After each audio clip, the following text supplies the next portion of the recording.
There are words spoken in anger that a person means with every bone in their body.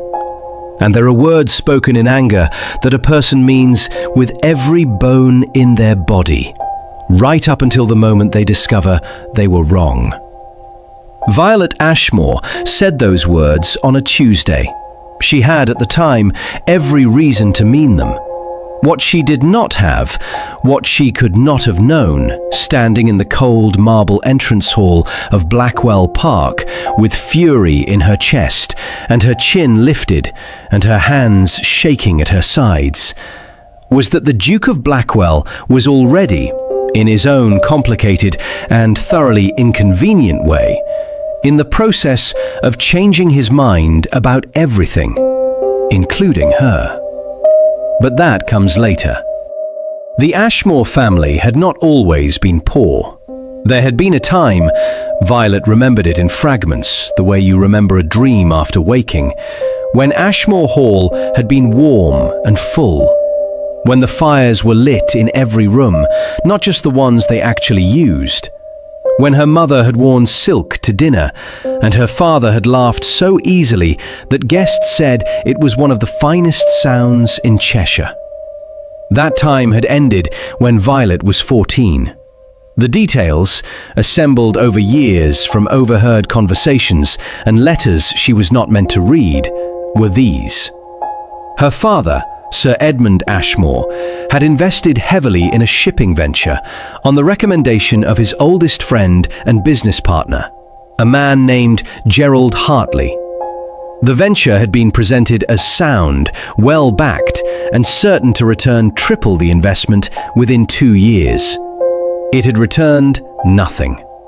The ships, it emerged, had been over-leveraged.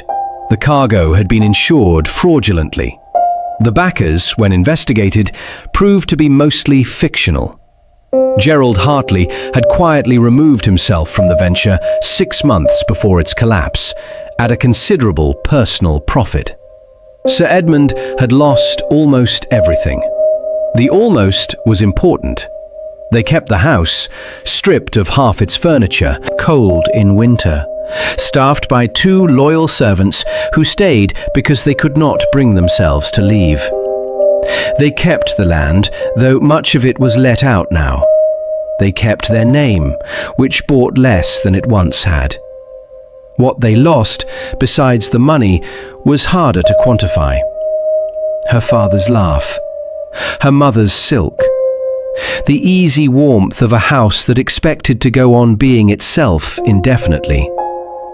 And they lost their connection to the upper circles of Cheshire society, which was not a loss Violet mourned. She had never liked those circles, except for what it meant practically. It meant that her younger sister, Clara, who was 17 and lovely and deserved every good thing, would have no season, no introduction, no opportunity. It meant that the path Violet had vaguely imagined for herself, a decent marriage, a comfortable life, enough, had narrowed considerably. She managed. She was good at managing. She had discovered in the years since 14 that she had a talent for it, for finding the practical solution, for making the numbers work when they barely should, for keeping the household running on a budget that would have made her mother weep. She did the accounts. She negotiated with the tenants. She charmed the butcher and the candlemaker and the apothecary into slightly more favorable terms through the force of her personality and the sharpness of her wit. She also, in the privacy of her own mind, kept an extremely clear account of exactly who had caused all of this. Gerald Hartley was dead. He had died 2 winters ago of a chest complaint that Violet considered deeply insufficient punishment, and she had not attended the funeral. His nephew, however, was very much alive. Adrian Hartley, the Duke of Blackwell, had inherited everything his uncle left: the estate, the title, the money, including, Violet was quite certain, the money that had come from her family's ruin. He was 29 years old and possessed of the kind of looks and position that meant society forgave him everything automatically, without ever bothering to ask what needed forgiving. She had seen him once, from a distance, at a village assembly 3 years ago. Tall, dark-haired, laughing at something a companion had said, with the easy confidence of a man who had never in his life had to worry about the candles. She had turned and walked the other way. She had not expected to see him again. She had certainly not expected him to appear on her doorstep on a Wednesday morning in March, with a letter in his hand and an expression on his face that she could not read. But that was exactly what he did. Violet was in the kitchen garden when Dawson, their remaining manservant, came to find her. "A caller, Miss Ashmore," he said, with the slightly strained expression of a man who had looked at the caller's horse and carriage and felt that the kitchen garden was not an appropriate location for this particular introduction. "Who is it?" "The Duke of Blackwell, miss." Violet straightened slowly. She was wearing her oldest dress, the brown one, worn at both elbows, which she kept specifically for garden work, and her hair was half escaped from its pins. She had mud on her gloves. She was holding a trowel. She looked down at herself. She looked up at Dawson. "Show him to the morning room," she said. "Tell him I'll be a moment." The moment was approximately 4 minutes, enough to change her gloves, pin back her hair, and remind herself that she was the daughter of Sir Edmund Ashmore, and she was not going to be unnerved in her own house by a man whose family had helped destroy it. She walked into the morning room and found the Duke of Blackwell standing at the window, looking out at the garden she had just come from, with his hands clasped behind his back. He turned when she entered. Up close, the impression was the same as from a distance. He was dark and composed, and possessed of a face that was, annoyingly, extremely well made. His eyes, she noted, with the automatic observation of someone who catalogued everything, were a deep, steady brown. "Miss Ashmore," he said. "Your Grace." Her voice was perfectly level. "I'm afraid I wasn't expecting callers." "I should have written ahead. I apologize." He did not, she noted, sound particularly apologetic. He sounded like a man who had made a decision and was proceeding with it. "May I sit?" "By all means." They sat. The morning room was presentable but thin, the furniture good quality but old, the curtains faded at the edges, the fire smaller than it should have been for March. Violet noticed him notice all of this and felt the familiar low burn of humiliation that she refused to let reach her face. "I will come directly to the point," he said. "I find I prefer directness." "Then we have something in common," Violet said. "Proceed." Something shifted briefly in his expression, a flicker of something she might have called surprise if she had been disposed to find him interesting, which she was not. He reached into his coat and produced a letter. He placed it on the table between them. Violet looked at it. "What is this?" "A debt," he said.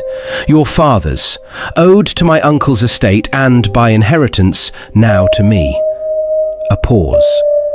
"I want to be clear that I did not seek this out. It came to me with the estate accounts, and when I investigated the circumstances of its origin, I found—" He paused again, with the deliberateness of a man choosing words carefully, "that the circumstances were not ones I was comfortable with." Violet looked at the letter. She did not touch it. "How much?" she said. He told her. The number was large enough that Violet felt the room tilt slightly and then steady itself. "I see," she said. "There is a solution I wish to propose," he said. "I want to be clear that you are under no obligation to accept it. There are other options. I am prepared to restructure the debt on very favorable terms, extend the repayment period indefinitely, or in certain circumstances, forgive it entirely. Those are all possibilities. But there is a fourth option, which I am here to present because..." He paused. "It solves several problems at once." Violet looked at him directly for the first time. "Say it." "I am in need of a wife," he said. "Not for the usual reasons. I have no particular interest in society's expectations, and I find the marriage market tedious beyond description. I need a wife for practical reasons. My estate in Yorkshire is in the process of a significant expansion, and I require a mistress for it. Someone capable and intelligent who can manage a large household. My sister is to be married in June, and her husband's family have made it clear that they expect me to be settled.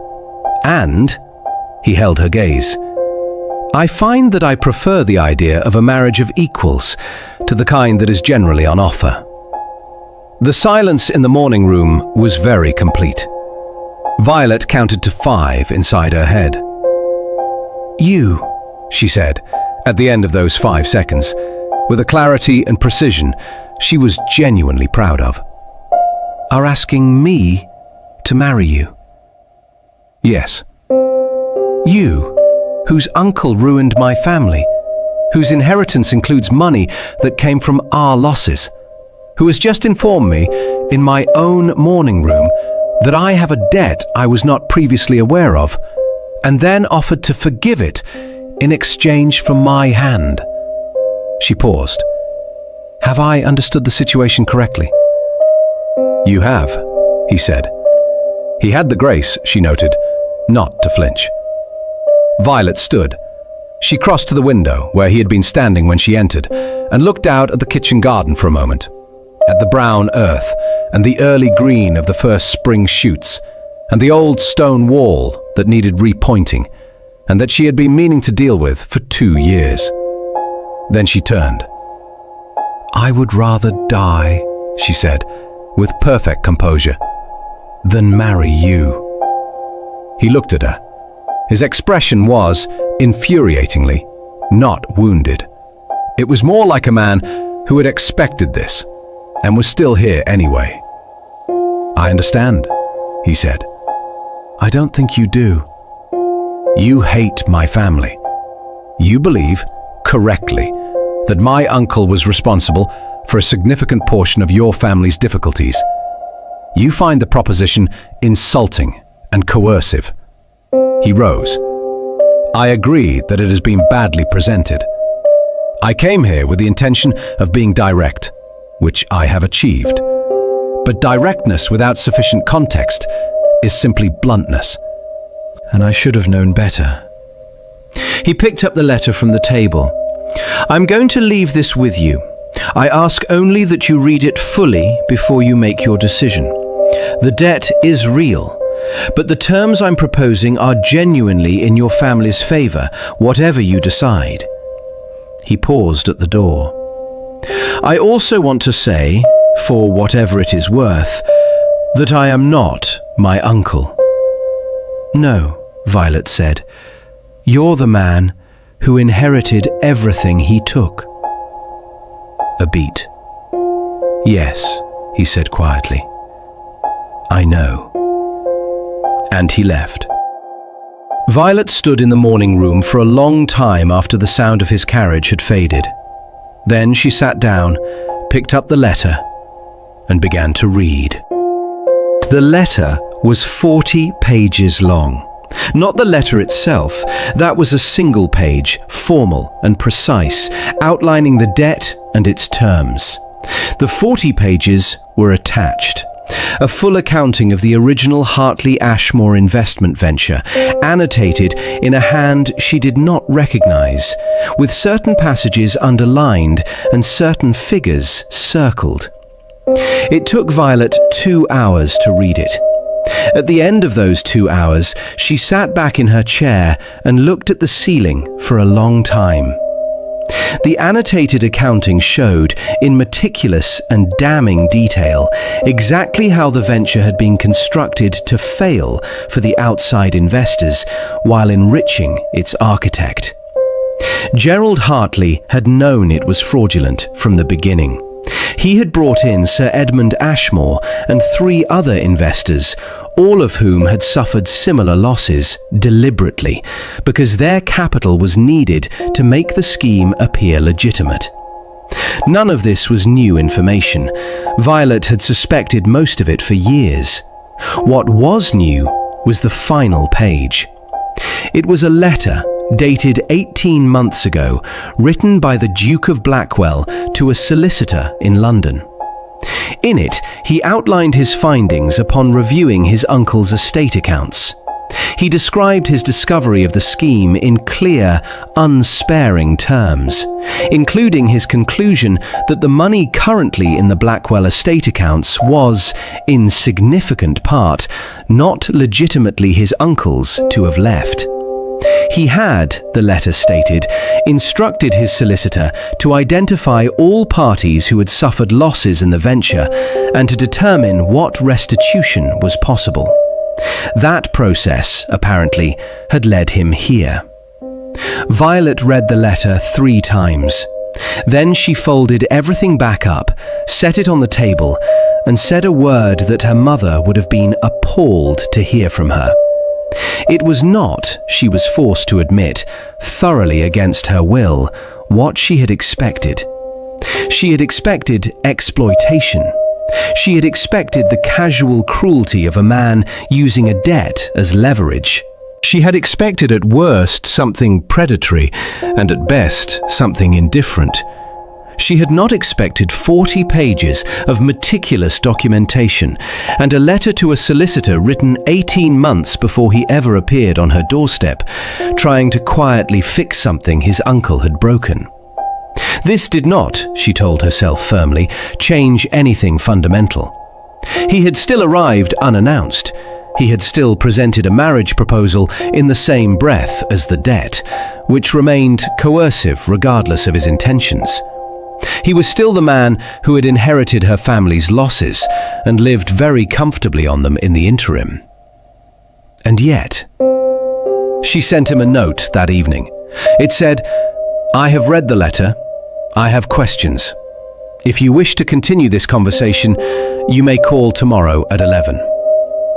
He arrived at 10:58. She had prepared questions. She had written them out the night before, in the methodical way she approached everything, and reviewed them at breakfast with the focused attention of someone going into battle. He answered all of them. He answered them without evasion, without the polished deflection she had expected from a man of his position, without the slightly patronizing patience of someone waiting for her to finish asking things so he could move on to what he considered important. He answered them as though the questions mattered, as though she mattered. She found this, to her deep annoyance, very difficult to dismiss. "The other investors," she said. "You mentioned in the letter that you were identifying all parties. How many were there?" "4, including your father. The others have been partially compensated already. Their situations were simpler to address. Your father's was complicated by the secondary debt, which had accrued interest over 7 years.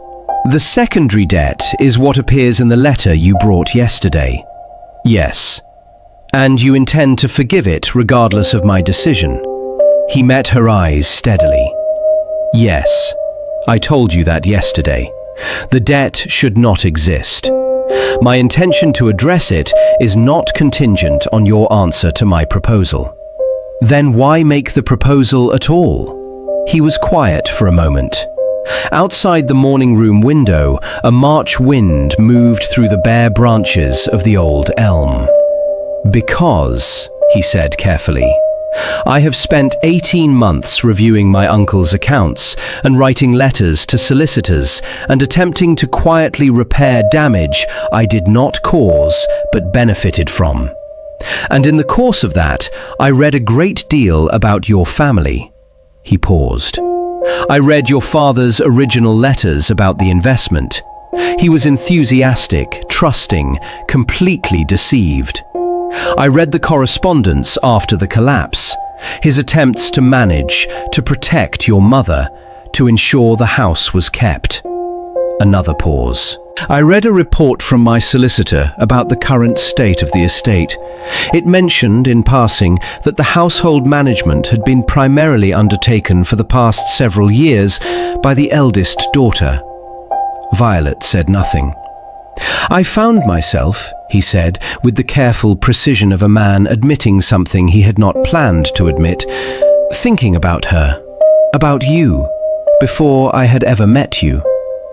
He looked at his hands briefly, then back at her. "That is not a comfortable thing to say. I am aware it sounds peculiar at best. But you asked me why I made the proposal, and that is the honest answer." The morning room was very quiet. "You thought about me," Violet said slowly, "based on a solicitor's report." "I thought about what it would take," he said, "to do what you have done, to keep a household intact under those conditions, to manage and adapt and not stop." A pause. "I thought it suggested a person of considerable quality." Violet looked at him for a long time. "I am going to say something honest," she said finally. "I would prefer nothing else. I came into this room today fully intending to ask my questions, confirm what I already believed about you, and send you away with a clear conscience. I wanted you to be exactly what I expected: arrogant, calculating, using the debt as leverage whether or not you claimed otherwise." She paused. "You are making that very difficult." Something shifted in his face, not quite a smile, but close. "I'm sorry." "No, you're not." "No," he agreed. "I'm not." Violet stood and moved to the window. Her window, she had already begun to think of it as, the one she stood at when she needed to think. The elm branches moved. The sky was the pale, non-committal grey of early spring. She turned.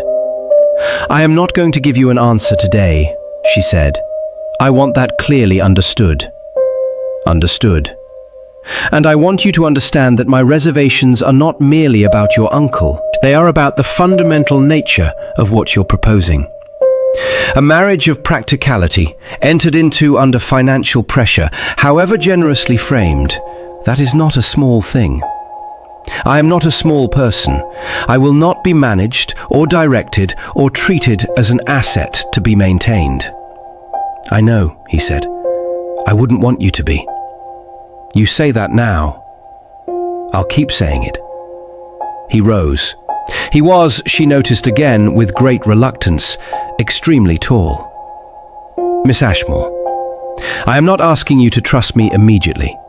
I am asking you to consider, to allow the possibility that this could be something other than what you fear it is." He picked up his hat from the table where Dawson had set it. "May I call again?" Violet considered him. "Thursday," she said. "At 11. "At 11, he agreed. He came on Thursday, and the Thursday after that. And somewhere around the fourth Thursday, Violet Ashmore realized, with the slightly destabilizing sensation of stepping on a stair that turns out to be shorter than expected, that she was no longer primarily preparing questions. She was primarily looking forward to the conversation. Clara Ashmore was 17 years old, possessed of their mother's dark eyes and their father's warm laugh, and was, in Violet's considered estimation, considerably more perceptive than anyone gave her credit for. She demonstrated this on a Tuesday evening in April, when she appeared in the doorway of Violet's room as Violet was reviewing the household accounts. A task that had become, lately, faintly less urgent than it used to be, for reasons she was not examining too closely. "He's coming again Thursday," Clara said. "He calls on Thursdays," Violet said, without looking up. "He's called 4 Thursdays now. He has questions about the estate accounting. I have been helping him identify the proper channels for the restitution." This was true. It was not the entirety of the truth, but it was true. "Vi?" Clara came in and sat on the end of the bed with the comfortable ease of a person who had been sharing rooms with their sister their whole life. "You like him?" "I don't." "You smiled twice at dinner tonight when you were thinking about something. You never smile at dinner. Dinner is where you do the mental accounting." Violet put down her pen. "I do not do mental accounting at dinner." "You absolutely do. Papa used to tease you about it." Clara pulled her knees up under her. "I looked him up. The Duke of Blackwell. Mrs. Henshaw in the village knows the family. She said he's been trying to quietly sort out his uncle's affairs since he inherited. She said several of the old tenants on the Blackwell estate spoke very well of him." Violet said nothing. "She also said," Clara continued, with the tone of someone saving the most important thing for last, "that he has not shown a particular interest in anyone in the 4 years since he inherited. That he has been to London precisely twice, both times for estate business, and that the mothers of Cheshire have more or less given up on him." "Until apparently now," Violet said dryly. "Until apparently now." Clara looked at her sister steadily. "I know what he represents. I know what his uncle did. I have not forgotten any of it, and I don't expect you to forget it either." A pause. "But Vi, are you going to let what Gerald Hartley did decide what you do with your life?" Violet was quiet for a long moment. "It's more complicated than that," she said. "I know it is," Clara said gently. "I just want you to be able to see the difference between the man and his uncle, because from what I can see, they are very different men." She slipped off the bed and crossed to the door. "Also," she added, pausing in the doorway, "you deserve something good to happen. Just as a factual matter. You have kept this family together for 4 years entirely by will and intelligence and sheer stubbornness. And I think you are allowed to have one good thing." She left. Violet sat with the accounts in her lap for a long time. Then she put them away, and she sat in the quiet room and allowed herself for the first time, and very carefully, to think about what it would mean to say yes. It happened on a Thursday, as perhaps it was always going to. They had been walking. The conversations had moved outside by April, the morning room giving way to the garden, and then, by degrees, to the lane that ran along the edge of the Ashmore land, where the old hedgerows were coming back into leaf. The walks had not been planned. They had simply begun happening, the way things do when two people find that moving makes talking easier. He had been telling her about Yorkshire, about Blackwell Park, the North Estate, the one in expansion, the one he had mentioned in his initial proposal as needing a mistress. He described it without embellishment, but with a warmth she had noticed he reserved for things he genuinely cared about. The way the moors looked in autumn, the tenants he was building relationships with, the specific drainage problem in the East Field that he had been arguing with his land agent about for 6 months. She had asked questions, good ones, she privately thought. He had answered them well. And then, on the stretch of lane where the old oak overhung the path and the afternoon light came through it in coins, he had stopped. She had stopped too. "I want to tell you something," he said. His voice was different from usual, the careful composure of it less complete, the thing underneath closer to the surface. "Tell me," she said. "I knew about my uncle," he said. "Not the specifics, not the details of what he had done. But I knew, before I inherited, that he was not a good man. I had known it since I was young. He was charming and well-liked, and I watched him be both of those things, and I also watched what he was when no one who mattered was looking." He stopped. "I did not stop him. I was not in a position to stop him. I had no power over his affairs, and even if I had, I am not certain I would have known what exactly to stop. But I knew his character, and I did nothing with that knowledge. Violet looked at him. When I inherited everything he left, he continued, I found the accounts. I found the evidence of what he had done, and I understood that I had a choice. I could manage the inheritance I had been given as though it were clean, or I could try to do what was actually right. He met her eyes. I chose the latter, not because it makes me good, because the alternative would have made me complicit, and I find I cannot live that way. The lane was very quiet. A wood pigeon called somewhere in the oak branches above them. Why are you telling me this? Violet asked. Because you deserve to know what you're actually considering, he said. Not just the proposal, not just the debt and the restitution and the practical terms. The person underneath all of it. A pause. I am not a simple man to be with. I am told I am demanding. I have high standards, and I apply them to myself as thoroughly as I apply them to anyone else, which I understand is not always comfortable for the people around me. I am private to a fault. I find most social occasions almost completely unnecessary. He looked at her with that direct, steady gaze she had come to know over 4 Thursdays. But I also think you are the most genuinely capable person I have met in my entire life. And I have been thinking about what it would be like to build something with you since before I ever saw your face. The coins of light moved on the lane. Violet said, That is a great deal to put in front of a person on a Thursday afternoon. I know. A flicker of that almost smile. I did warn you I was direct. She looked at the lane ahead of them. The hedgerows, the light, the way the path curved out of sight around the next bend into the unknown. She had been standing at a bend in the path for 4 years, she thought, managing what she could see, not looking around the corner. I'm not going to say yes today, she said. I know. But I'm not going to say no either. She resumed walking, and after a moment he fell into step beside her. I think you should show me Yorkshire.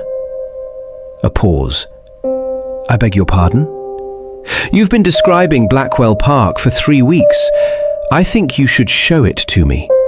With appropriate chaperonage, before you make any assumptions.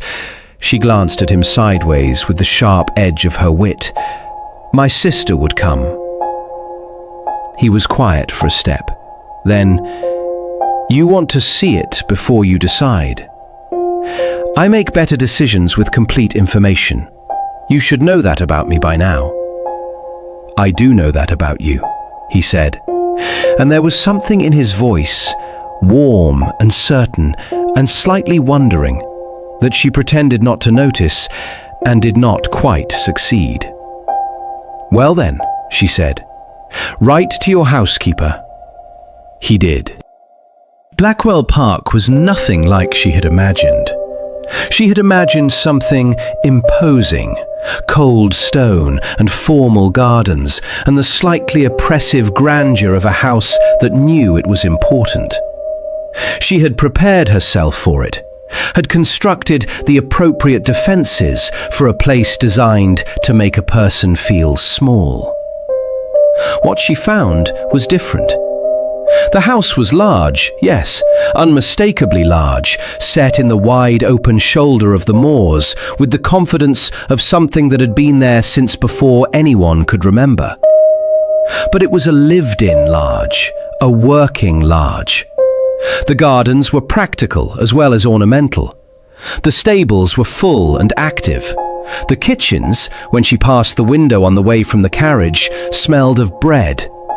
And the housekeeper, Mrs. Trent, a Yorkshire woman of 60, with the straight-backed authority of someone who had been running large households for 40 years, had opened the front door before the carriage stopped, and looked at Violet with the sharp, assessing eye of a woman who was already forming conclusions. Miss Ashmore, she said, and then, with the weight of someone speaking carefully, The north wing is ready. She showed them the house herself. All of it. The staterooms and the working rooms, the library that made Violet stop in the doorway and forget herself for a full 30 seconds. The long gallery with its views across the moor. The morning room that caught the afternoon light. The tenant records, which Violet asked to see and which Mrs. Trent produced without comment, were meticulous and fair. Clara, walking beside her sister through the long gallery with the wide moors stretching to the horizon beyond the windows, said quietly, "Oh, Vi." "Don't," Violet said. "I'm just saying, don't." On the second morning, while Clara was still at breakfast, Violet walked to the edge of the garden, where the formal grounds ended and the moor began, and stood in the early light with the wind in her hair and the immensity of the Yorkshire sky above her, and thought. She heard footsteps on the gravel behind her and did not turn. "You're up early," he said. "I always am." She kept her eyes on the moor.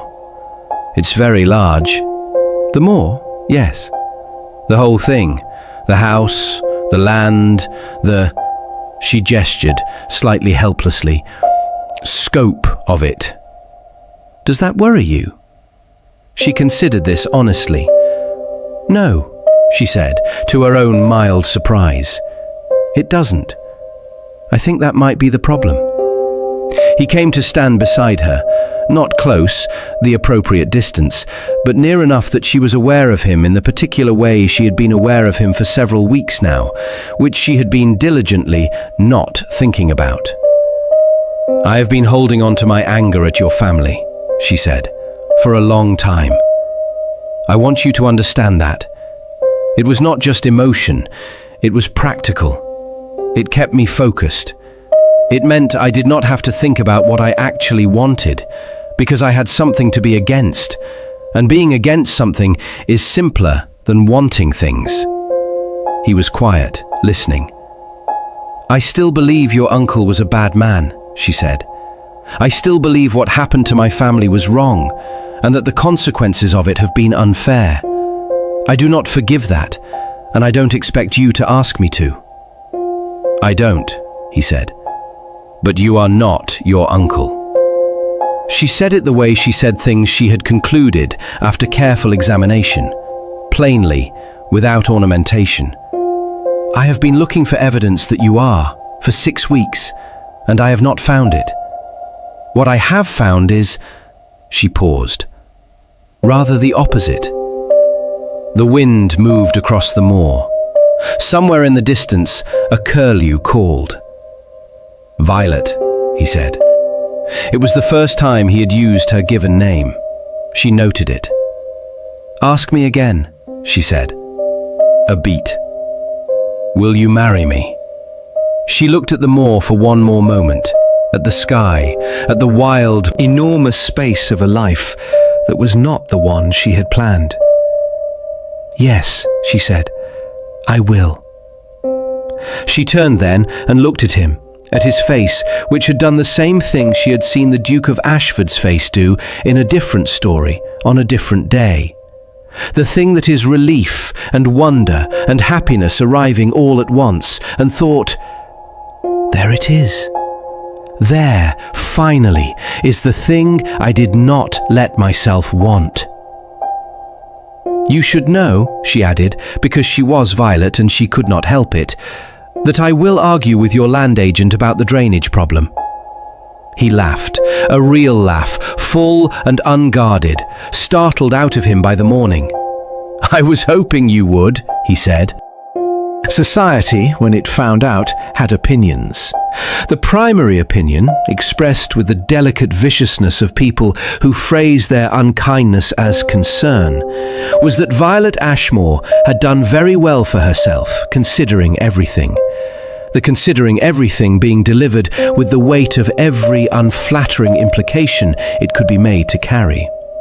The secondary opinion was that the Duke had made an incomprehensible choice, given that there were any number of daughters from perfectly good families who would have been delighted to be Duchess of Blackwell, and who would not have come with the Ashmore complication attached. The Ashmore complication, her family's losses, the connection to the Hartley scheme, the reduced circumstances, was discussed in drawing rooms from Cheshire to London, with an enthusiasm that Violet found both exhausting and, after a certain point, amusing. "They're saying," Clara reported, arriving home from a visit to Mrs. Henshaw with the expression of someone bearing dispatches from a front, "that you trapped him." "Did they say how?" "Various theories. The debt was the most popular. The debt he was forgiving regardless. The people proposing this theory are not aware of that detail." Clara set her bonnet on the table. "Mrs. Alderton said she always knew you were clever, and that cleverness in women was dangerous." "Mrs. Alderton," Violet said pleasantly, "has been saying things like that since I was 12. What she did not tell Clara, what she processed alone in the private accountancy of her own mind, was that some of it stung. Not the specifics, not the names or the theories, but the underlying assumption that ran beneath all of it, that a woman in her position could not possibly be chosen for herself, that the only explanation for a great man's interest in a woman of reduced circumstances was strategy or deception, that no one looked at her and thought, he chose her because she was worth choosing. She was on her way back from the village when she met him on the road. He had ridden over from Blackwell Park, which he did several times a week now, and the sight of him on the grey horse at the bend in the lane had become in recent weeks one of the fixtures of her day that she did not examine too closely, because examining it would require her to acknowledge how much she relied on it. He took one look at her face and said, "What happened?" She told him. She told him plainly and without embellishment, the way she told him everything, and he listened with the focused attention she had come to know as one of his most valuable qualities. When she had finished, he was quiet for a moment. Then he said, "I chose you because when I read a solicitor's report about a woman who had kept her family together for 4 years through nothing but intelligence and stubbornness, I thought, I want to know that person. I want to build something with that person." He held her gaze. "I chose you because you told me you would rather die than marry me. And the quality of the sentence told me everything I needed to know." Violet felt something in her chest that she was not going to name in the middle of a public road. "That is," she said carefully, "a very strange reason to propose to someone." "You are a very unusual person," he said. The reasons were appropriately unusual. She looked at him for a long moment. Then she did something she rarely did in public spaces. She reached out and straightened the lapel of his riding coat, which did not need straightening, and he caught her hand and held it, which she allowed. "The drainage problem," she said, "in the East Field. I have read the report your land agent submitted, and I believe he is wrong about the proposed solution." He raised an eyebrow. "Oh?" "I want to go over it with you tomorrow." "Tomorrow," he agreed, and he was smiling, the full, unguarded smile that she had discovered was rarer than his composure suggested, and that she had discovered more recently was frequently directed at her. She took back her hand. They walked home. They were married in June, in the old church near Blackwell Park, on a morning that arrived clear and golden as a coin after 3 days of rain. Clara cried, which she had promised not to do, and did magnificently anyway. Sir Edmund Ashmore, who had aged 10 years in the collapse and had spent the time since in a kind of careful, muted existence that was not quite the life he had lived before, stood in the church porch before the ceremony and looked at his eldest daughter in her ivory silk and said simply, "Your mother would have been so proud." Violet pressed his hand. "I know, Papa." Not because of, he gestured broadly at the context, not because of any of this, because of you. Because you are exactly who she always believed you would be. She did not cry. She was not a crier, but she stood in the church porch for an extra moment with her father's hand in hers and the June sunlight on the old stone, and breathed. Inside the church, waiting, the Duke of Blackwell stood with his solicitor, pressed into service as best man, and looked at the door with the focused, slightly too still expression of a man who was doing his best to appear composed and not entirely succeeding. His solicitor, a dry Yorkshireman named Fitch, who had been managing the Blackwell affairs for 15 years, said quietly, "She'll come." "I know she'll come," said the Duke. "Then why do you keep looking at the door?" "Because I want to see it happen," he said. The doors opened. She came down the aisle with her father, in ivory silk and her grandmother's pearls, and with her chin at exactly the angle he had first noticed about her, lifted, unflinching, facing forward. She looked, he thought, like a woman who had arrived somewhere after a long journey and intended to stay. She reached him. She looked at him with those sharp, clear eyes, and something in them was new. Not the wariness that had been there in March, not the careful assessment of the Thursday mornings. Something quieter than all of that. Something that had decided. "Hello," she said, very quietly. "Hello," he said. The vicar began. The June light came through the old windows and fell across the stones and across the two of them standing in it. And outside the church, the moors stretched under the wide Yorkshire sky, waiting. The drainage problem in the East Field was solved in October. Violet had been right about the land agent's proposed solution. It was addressing the symptom rather than the cause, and the cost would have been double what she proposed, with half the lasting effect. She had presented her counter-proposal in a meeting with her husband and the land agent and 3 tenant farmers on a Wednesday morning in August, with the focused precision of a woman who had been managing things on reduced resources for 4 years and had very clear opinions about efficiency. The land agent, whose name was Cartwright and who had been initially sceptical, had come around by the 3rd diagram. Her husband had been silent throughout the meeting, watching her with the expression she had learned to recognize. The one that meant he was thinking something he would tell her later, privately, when no one else could see his face be that unguarded. What he told her later was, "I have been right about many things in my life. I was not wrong about you." "You were also not wrong about the East Field," she said. "I was wrong about the East Field. You were right about the East Field." Yes. She did not gloat. She was magnanimous in victory. I was. The first winter at Blackwell Park was cold and magnificent. The moors under frost, the house warm with fires in every room.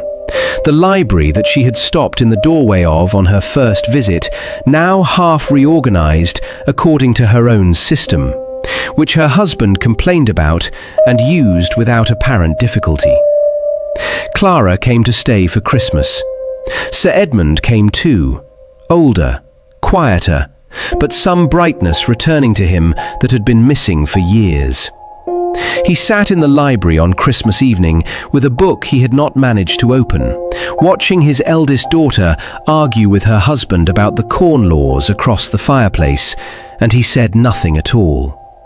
but he smiled.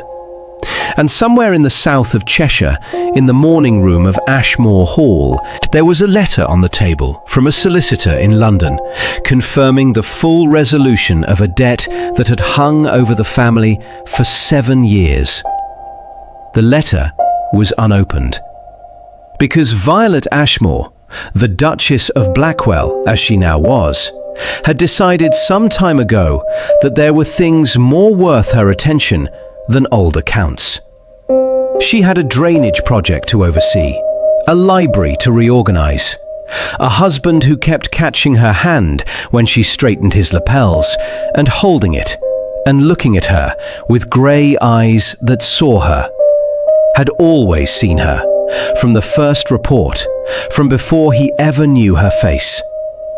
A life, full and complicated, and entirely her own. It was, she had decided, more than enough. It was on most days, on the days when the Yorkshire sky was wide and the moors were turning gold, and the man she had once told she would rather die than marry was reading in the chair beside her fireplace with his long legs stretched out and the lamplight on his face, considerably more than that. It was the thing she had not let herself want, and it was hers.